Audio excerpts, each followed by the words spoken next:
Donc Patrick Mercier, je suis la 3e génération de Mercier sur la ferme.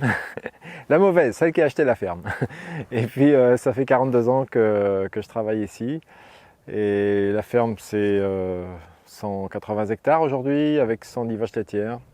Et on est 10 à travailler sur la ferme. Alors ici on est en plein bocage d'Onfontais. Alors c'est un terroir particulier, pas des terres extraordinaires, mais un bon climat. Alors finalement ça compense. On sort à peu près 800 camemberts de moyenne par jour. Et on va essayer de faire 300 à 320 jours de fabrication. Aujourd'hui mon travail c'est de transmettre cet outil de production parce qu'en fait on a une vraie attente au niveau des consommateurs. Et que ce serait vraiment dommage que la ferme redevienne ce qu'elle était, c'est-à-dire productrice de lait seulement. Voilà, donc je fais tout pour être capable de transmettre des conditions de vie correctes à ceux qui vont succéder, mais en même temps un très bon produit à nos consommateurs parce qu'on est vraiment très attendus.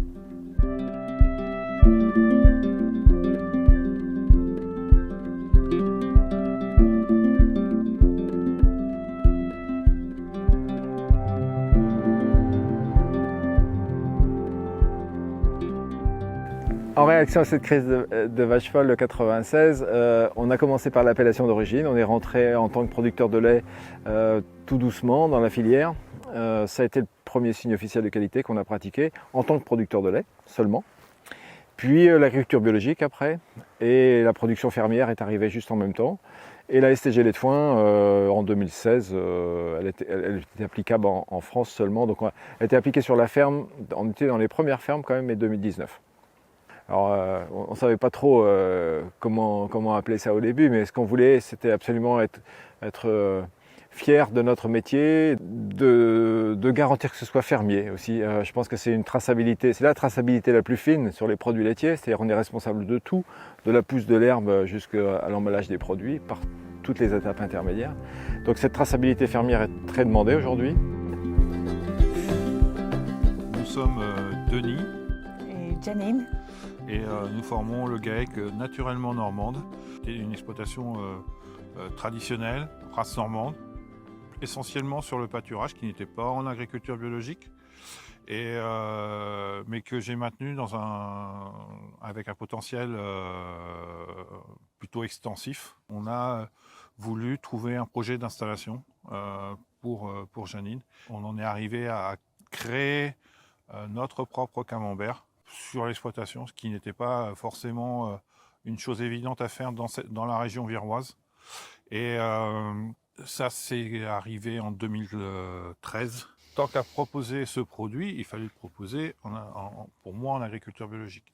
Et tout s'est enchaîné dans le fait qu'on a aussi créé un fromage qu'on voulait sans alimentation fermentée. D'où le fait de l'avoir passé en prairie, tout en prairie naturelle, mais sans aliments fermentés, ça voulait dire aussi sans ensilage d'herbe. C'est un enchaînement quand on a trouvé l'idée, de plein de choses qui ont fait que l'exploitation est arrivée comme ça aujourd'hui, avec un fromage que l'on a voulu en agriculture biologique, 100% en race normande et 100% avec une alimentation à l'herbe fraîche, sèche et non pas fermentée. Si le camembert a eu cette notoriété extraordinaire, c'est parce qu'en termes de goût, il n'y a pas de... Alors bien sûr, il est plutôt plaisant, mais en plus, il n'y a pas d'équivalence. C'est pas comme quand on est sur une pâte pressée. Si on est sur une pâte pressée cuite ou une pâte pressée non cuite, en fait, on a des goûts qui sont assez similaires. quelle que soit la taille du fromage. Alors que le camembert, il a cette singularité de goût qui est de ce fait, cette dualité en fait, entre le mi-lactique, mi-présure, cette odeur particulière qui est entre le sucre et l'acide. On dit ça sent le marc de pomme, et c'est vraiment ce mi-lactique, mi-présure là qui donne la singularité de goût au fromage. Alors il est très difficile à réaliser, surtout à la ferme. C'est pour ça que le processus s'est industrialisé, parce qu'en fait, à chaque fois qu'il y a une difficulté, on a essayé de trouver un outil pour le compenser. Donc là, on est vraiment sans artifice. On est sur une matière vivante avec un demi-ingrédient, puisqu'on met seulement une demi-dose de présure. Donc l'autre ingrédient, c'est la vie du lait. Et comme elle est fluctuante tous les jours, et qu'on n'a pas de frein à cette vie, et on a même tout fait pour qu'elle se développe, donc elle est surprenante tous les jours. Donc ça, il faut accepter cette idée qu'en fait, c'est pas nous qui décidons, c'est la vie du lait qui va fonctionner. Et nous, en fait, on va seulement l'aider, enfin la driver un peu.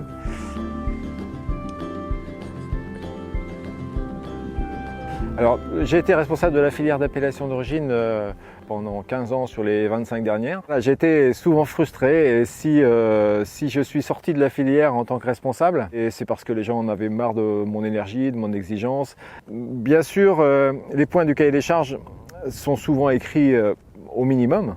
C'est comme ça, on dit au minimum, il doit y avoir 50% de vaches normandes dans le cahier des charges. Au minimum, elles doivent pâturer 6 mois de l'année. Voilà, ça c'est pour les points sur la production laitière. Bien sûr, c'est beaucoup plus complexe que ça au final, mais à la fois, les conditions de production du lait cru font qu'en fait, on n'arrive pas à transmettre vraiment le terroir. Parce que, en fait, les fromagers d'aujourd'hui, quand ils sont un peu industriels ou industriels, en fait, ils vérifient que le lait n'ait aucun germe pathogène avant de fabriquer. Et aujourd'hui, c'est 60 heures. 60 heures où le lait reste à 3 degrés. Donc en fait, déjà, c'est mal parti pour transmettre le terroir, puisque toutes ces bonnes bactéries, elles aiment une température supérieure à 10 degrés, voire 12 degrés, voire 14 degrés. Donc en fait, si on les met à 2 degrés, elles sont en souffrance. Le goût des fromages d'aujourd'hui, en appellation d'origine, camembert de Normandie, est très souvent dû au ferment ajouté. Donc là, il y a un gros défaut, un gros problème, que les fromagers ne sont pas prêts du tout à revenir à fabriquer avec du lait qui n'aurait pas été réfrigéré, collecté tous les jours. Ça, ils ne savent plus le faire. Dans leur tête, c'est impossible. Alors que la bonne façon de transmettre la fleur native, c'est d'être le plus rapide possible après la traite, et surtout sans réfrigération. On va dire, il y a une région en France qui est l'exemple magistral de cette amélioration de la qualité des fromages sur les fromages au lait cru, c'est la Franche-Comté. Toute la Franche-Comté a décidé collectivement de régler ses tanks à 12 degrés. Et en fait, il y a eu, juste après ça, c'était il y a environ 15 ans, une explosion des ventes des fromages franc-comtois, parce que tout simplement les consommateurs se sont aperçus qu'ils étaient très bons. Tout simplement. Alors que nous, en fait, c'est sur le contraire.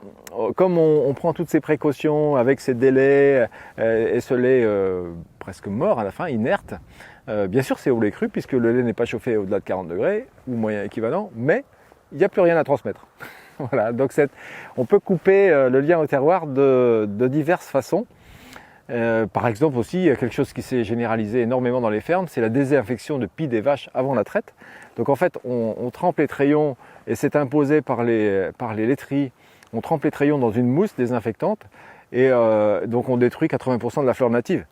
Rien que sur ce point, vous ajoutez la réfrigération à 3 degrés, je n'ai pas dit qu'on pasteurise, mais on est quand même dans une logique d'assainissement et de non-expression du terroir.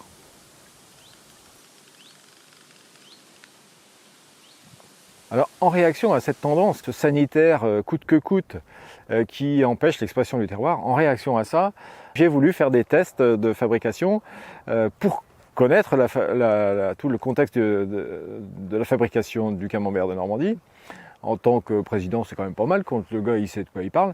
Et en plus, je l'ai fait avec mon lait. Et j'ai eu la chance de le faire avec un fromager en retraite qui avait 73 ans à ce moment-là et qui s'appelait Jean-Pierre Lefebvre. Il n'est plus là, mais il nous manque beaucoup pour nous aider à prendre les bonnes décisions dans nos fermes, Puisqu'en fait, lui, il avait travaillé sans artifice avec du lait qui n'avait pas été réfrigéré.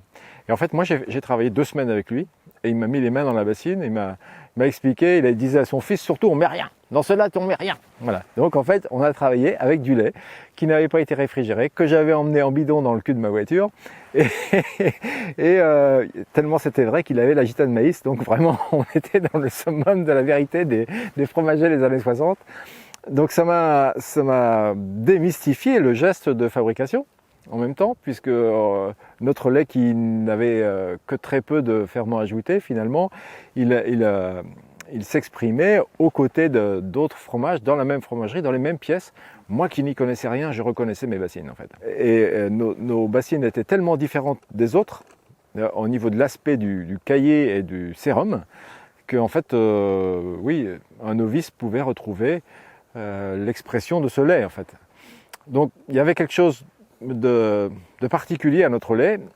J'ai essayé à plusieurs reprises de faire des fabrications tracées avec des fromagers, des petits fromagers qui auraient, on aurait partagé l'étiquette en disant ben voilà, c'est le lait de la ferme de la Nevers, voilà, et ça n'a pas fonctionné. Voilà, on s'est pris des portes parce qu'ils n'ont pas envie de partager leur marque, ils n'ont pas envie de partager leur marque, leur savoir-faire. Et donc il a fallu passer à la fabrication fermière en fait. Grâce à tout ce travail de préparation, de démystification des gestes fromagers, on a osé, alors que la tendance était à l'arrêt total des fabrications fermières en Camembert de Normandie, on a osé être le premier qui se remettait en place et dans des conditions considérées extrêmes par les collègues fromagers, au sens que jamais ils imaginaient qu'on pouvait faire du lait cru en agriculture biologique. Même les profs de fromagerie considéraient que c'était une stupidité que d'imaginer faire du camembert fermier, puisque on est sur une recette difficile, travailler qu'avec un seul lait qui bouge tous les jours. Il faut mieux travailler avec des laits de mélange, où là on réunit 10, 20 fermes, et en fait tout ça est atténué. Donc ces variations de transformation étant atténuées, c'est beaucoup plus facile de travailler. Donc en fait on a rencontré plein d'avis négatifs. Voilà, peut-être moi aussi ça fait partie de mon tempérament. Plus on me dit que c'est pas possible, plus j'ai envie de le faire. Voilà, c'est comme ça, chacun son truc. Donc on a osé faire ça. On a eu 15 mois de difficultés où on n'arrivait pas, parce que ce fromage est mi-lactique, mi-présure. Hein. Il fallait bien être normand pour inventer une bêtise pareille, je dis souvent, mais on peut avoir un très bon lait et avoir un mauvais fromage. Ça c'est possible, tous les jours on est capable de le faire. Donc le plus dur c'est voilà, sachant qu'il y avait un lait d'exception, de remettre la technique de fabrication des années 60.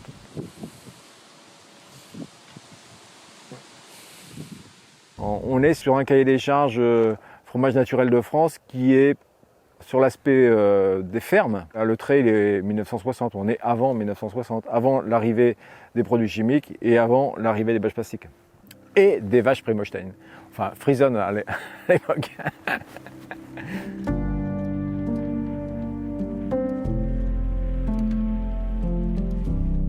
Donc on s'est retrouvés voilà, des gens passionnés. Donc voilà, les 2 fermes entre guillemets qui ont le cahier des charges le plus exigeant Camembert de Normandie. Aujourd'hui 3.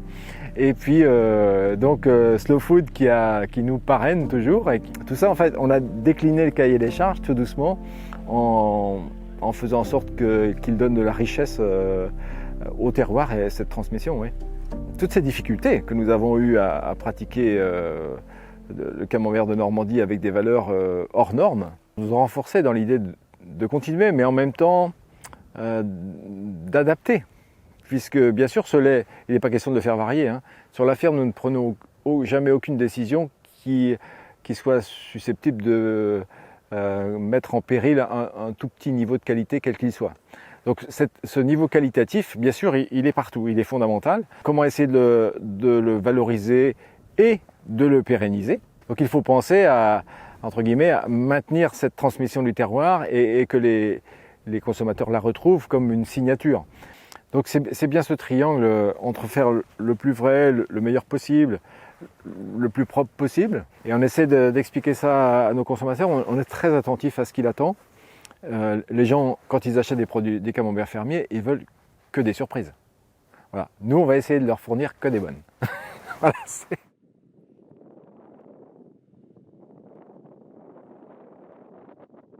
La présence de cette vache normande, pour moi, elle n'est pas le fruit du hasard. Le camembert a été inventé avant la sélection de la race. Et que la race a été sélectionnée pour moi pour faire ce fromage très difficile à réaliser. Donc on a forcément une fromagère d'exception, puisque le fromage est très difficile à réaliser. Cette race, elle est fondamentale, et on ne peut pas la pratiquer à moitié.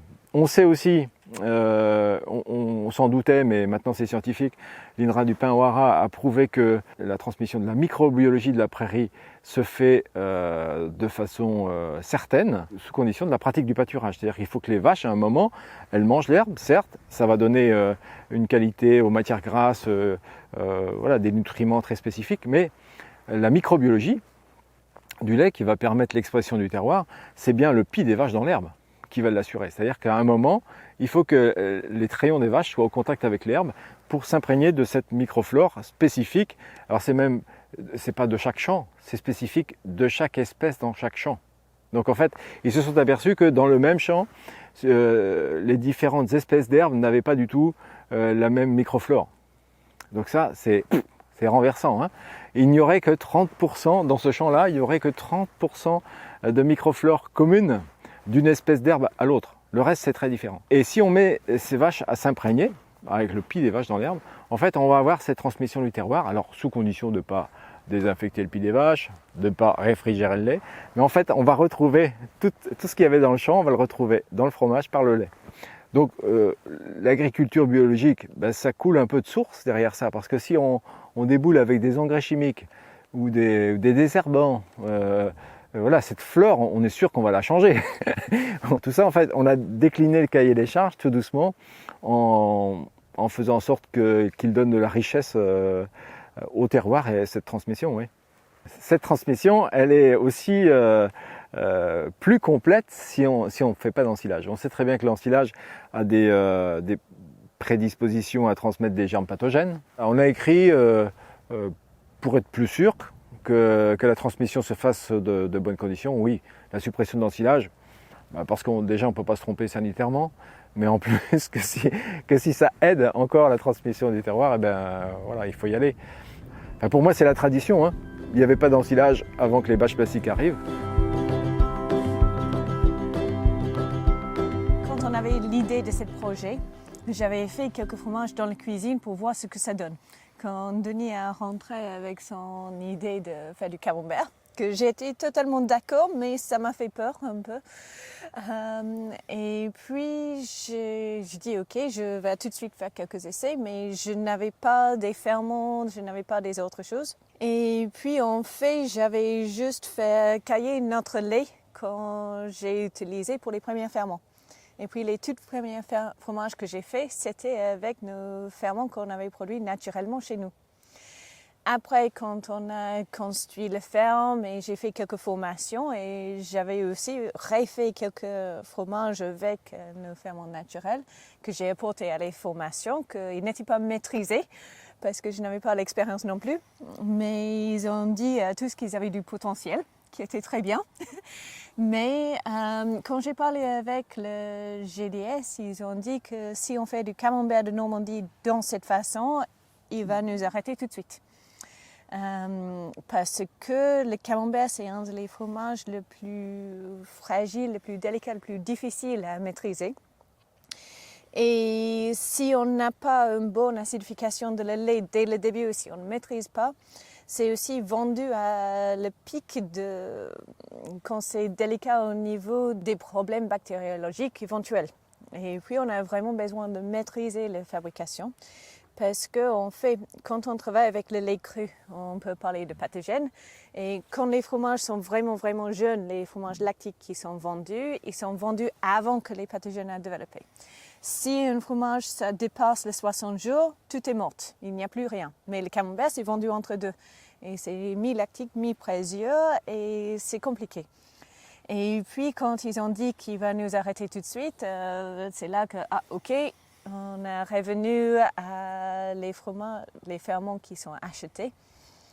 Et puis, on a tout développé avec les ferments achetés de le commerce. Mais ça m'a toujours resté sur le cœur que c'est un dommage, que j'aimerais bien travailler avec ce qu'on trouve naturellement chez nous. Et ça avait très bien marché.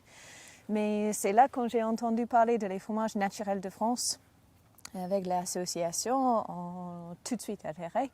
Et c'est superbe on a utilisé l'université de Caen pour donner la preuve qu'on peut faire les choses correctement sans rendre les gens malades et qu'on fait toutes les analyses au labo avant pour être vraiment certain qu'on n'empoisonne personne, qu'on fait vraiment le maximum pour avoir la sécurité et qu'on peut faire les choses qui sont au moins égales à l'utilisation des ferments de commerce, mais avec plus de caractère de chez nous et plus naturel.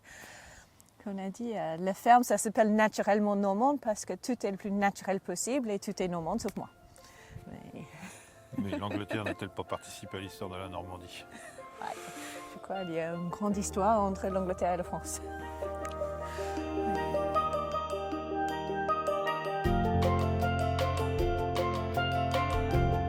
La vache normande, le pâturage, le foin et le fait de vouloir garder sa signature, en fait, on s'est dit, mais est-ce qu'on a vraiment besoin d'ajouter ces ferments du commerce? Mais on a senti la nécessité d'ajouter quelque chose. Tout simplement parce qu'il y a une notion de propreté aujourd'hui qui est imposée par le marché. Nous devons répondre aux normes sanitaires d'aujourd'hui. Donc nous devons être très propres sur les animaux, très propres au moment de la traite. Les vaisselles de traite et de fabrication ne sont plus en mesure aujourd'hui de transmettre un pied de cuve d'un jour sur l'autre. Ça c'est sûr. Donc en fait, à un moment, si on veut continuer de fabriquer, si on veut avoir la réussite dans notre fabrication de camembert de Normandie, il faut ajouter des ferments pour respecter les normes sanitaires d'aujourd'hui. Quand on regarde en fabrication fromagère française, il y a des gens qui n'achètent pas de ferments, qui y arrivent. Hein. Mais là, on a une difficulté avec la technologie du camembert, c'est une pâte molle, donc on a 50% d'eau, et aussi on a une durée du fromage qui est assez courte. Donc en fait, si on a une bactérie pathogène au début, elle est multipliée par 10, par 100, par 10 000 à l'arrivée dans le fromage. Donc en fait, on a un risque qui nous a fait hésiter longtemps sur cet objectif. Et on a quand même osé, parce qu'on a rencontré des scientifiques qui nous ont dit « on peut vous prémunir ». Alors en discutant, hein, les échanges au début étaient quand même... on parlait pas la même langue. Hein. Et puis tout doucement quand même, on s'est aperçu qu'il y avait peut-être des façons de cultiver assez simples, parce qu'on est à la ferme, hein, qu'on ait une sécurité sanitaire. Donc là, ça vraiment personne n'en doute et aujourd'hui on sait le faire. Mais qu'on ait aussi une certaine efficacité de ces ferments. Alors, l'ajout des compétences de l'université de Caen on fait la différence après 2 ans de travail quand même.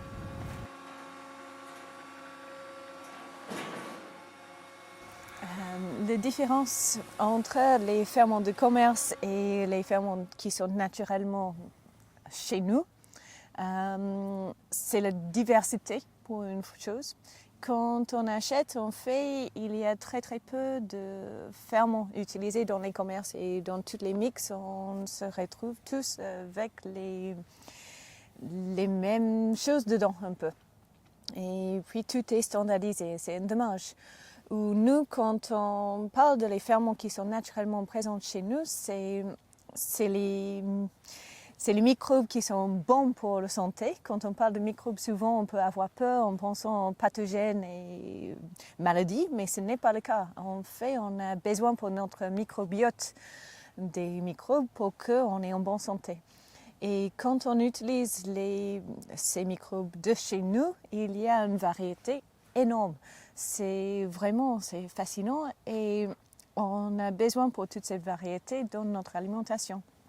Et puis pour fabriquer les fromages on a une plus grande diversité et ça aussi, il y a vraiment le terroir parce qu'on prend les ferments de chez nous et on va trouver les ferments dans le lait, mais ça vient de l'herbe en fait. Il y a les microbes sur l'herbe que les vaches elles mangent, qu'après ça s'est transmis dans le lait. Et puis c'est mieux pour notre microbiote d'avoir une plus grande diversité de flore. Et puis l'idée, elle est aussi de se dire, on revient à la production, la vraie production fermière, c'est-à-dire que c'est la création du début jusqu'à la fin de notre fromage avec notre territoire. Parce que la particularité, c'est que le camembert d'ici, il va être différent du camembert d'une autre pâture ou d'un autre endroit en fonction des vaches, en fonction de la flore de la parcelle. Et en plus, les ferments sont les ferments de cette exploitation-là. Et l'idée, c'est de sortir avec une vraie identité de ce fromage jusqu'au bout. Et c'est aussi l'idée de l'association des fromages naturels de France, de Slow Food, d'avoir des produits qui ont une vraie et unique identité, même si on peut trouver, comme je disais tout à l'heure, 2 camemberts, mais 2 camemberts qui vont être uniques par le pâturage qu'ils vont avoir, où ils vont être. Donc c'est ça, c'est pas de faire une production de masse, c'est d'avoir des fromages qui soient vrais, identiques et naturels. Ce que disent les clients, c'est que notre camembert, on retrouve le goût, un goût particulier, un goût d'avant, de ferme, de campagne, un vrai goût. Il y en a des fois qui le trouvent trop fort. Il y en a qui, on a le droit. Et après, il faut continuer toujours à en parler. Mais les gens, ils ont le sentiment de manger quelque chose de vrai aussi. C'était ça vraiment au début. Il y avait beaucoup de commentaires que ça me fait penser à mon enfance et les camemberts qu'on a mangés avant. Et ils aiment bien quand on explique comment c'est fait. Ils aiment bien tout le côté naturel et tout le travail derrière qu'on fait. On dit souvent on ne rend pas compte de tout ce qu'il faut faire pour fabriquer un fromage. Et on a les consommateurs aussi qui ne veulent pas un camembert standardisé. Ils ne veulent pas manger les camemberts industriels et ils comprennent que dans une ferme, c'est obligé qu'on a l'instabilité un peu. Et ils cherchent ça au fil des saisons, qu'il y a les changements. Ils sont habitués et c'est très bien. Et puis on a les clients qui nous suivent depuis le début et c'est superbe.